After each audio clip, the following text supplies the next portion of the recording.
فاعلم أنه لا إله إلا الله واستغفر لذنبك وللمؤمنين والمؤمنات. Para ulama bagi tauhid asma sifat ini ya, ada nama dan sifat ya.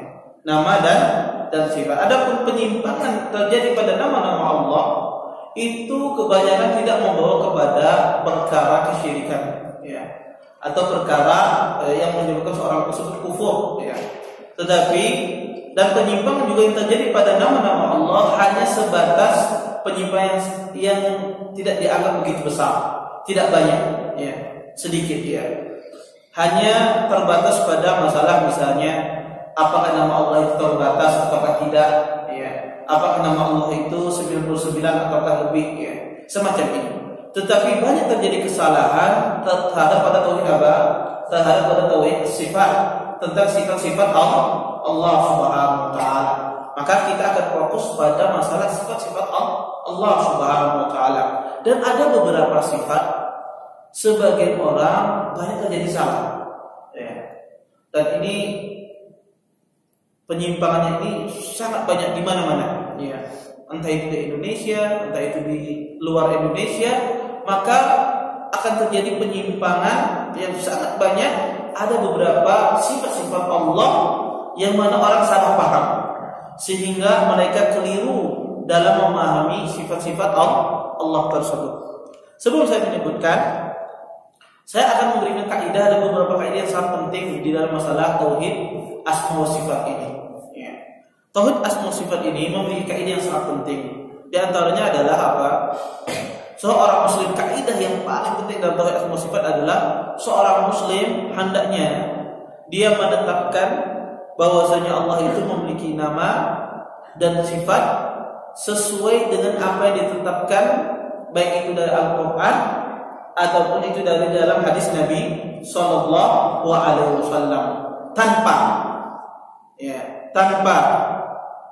memisalkan sifat Allah tersebut dengan makhluknya atau mengubah makna dari sifat tersebut, mengubah maknanya dari asalnya, atau membagaimanakan sifat tersebut sebagaimana sifat makhluk, atau meniadakan dari makna sifat tersebut.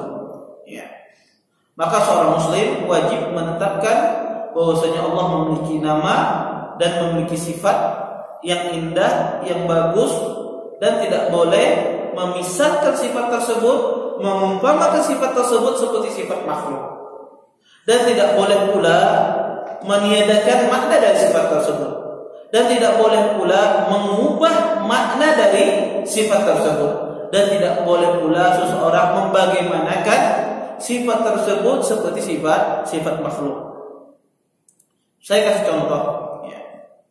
Ketika Allah Subhanahu wa taala menyebutkan dalam Al-Qur'an, Allah itu As-Sami', Allah itu Maha mendengar. Maka seorang muslim wajib dia mensifati bahwasanya Allah itu Maha mendengar. Tidak boleh dia mengatakan bahwasanya Allah Subhanahu wa taala tidak mendengar. Atau dia mengatakan As-Sami', Maha mendengar, ini kita tidak tahu maknanya. Saya tidak tahu As-Sami' di sini. Ya. Saya mana As-Sami' ini yang mengetahui maknanya hanyalah Allah. Maka ini tidak boleh. Ya. Ini tidak boleh. Ini meniadakan dari makna sifat tersebut. Dan tidak boleh mempermisalkan pendengaran Allah atau menyerupakan pendengaran Allah dengan pendengaran makhluk. Dia katakan pendengaran Allah sama seperti pendengaran makhluk. Ini tidak boleh. Kenapa? Karena pendengaran makhluk itu terbatas, sedangkan pendengaran Allah itu tidak terbatas. Maka seseorang tidak boleh menyerupakan pendengaran Allah dengan makhluknya, dan tidak boleh pula membagaimanakan pendengaran Allah. Maka Allah itu Maha mendengar segala sesuatu. Nah, kaidah semacam ini berlaku pada semua sifat. Orang kalau pada sifat As-Sami' mereka paham, oh iya, tidak boleh kita. Pada sifat Al-Basir orang semuanya paham. Tetapi ketika berkaitan sifat itu pada sifat-sifat yang mungkin jarang didengar oleh sebagian orang, muncul di sini penyerupaan. Contoh misalnya, ketika seorang mengatakan Allah Subhanahu wa taala memiliki tangan, maka akan muncul di otak manusia tangan seperti tangan manusia. Kenapa? Ya. Kenapa ini muncul? Karena mereka tidak memahami kaidah yang tadi. Padahal kaidah tadi berlaku kepada semua sifat. Sebagaimana Anda mengatakan as-sami, seperti itu pula ketika Anda mengatakan Allah itu memiliki al-yadain, Allah itu memiliki kedua tangan. Sebagaimana Anda memahami sifat sami, Allah itu Maha mendengar, seperti itu pula ketika Anda memahami bahwa sifat nuzul, Allah itu turun dari langit, dari arasnya, Allah itu turun dari langit ke dunia. Ya. Maka seperti itu pula ketika seorang memahami bahwasanya Allah itu bersemayam di atas arasnya, maka seperti dia memahami as-sami, Allah itu Maha mendengar. Dan kaidah ini, kaidah yang sangat dasar ini sering dilupakan, sehingga ketika mereka melupakan kaidah ini, mereka terjerumus ke dalam kesalahan dalam masalah akidah, khususnya dalam masalah asma was sifat.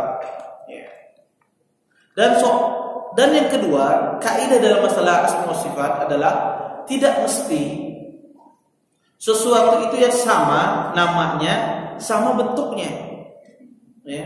Namanya sama tapi belum tentu bentuknya sama.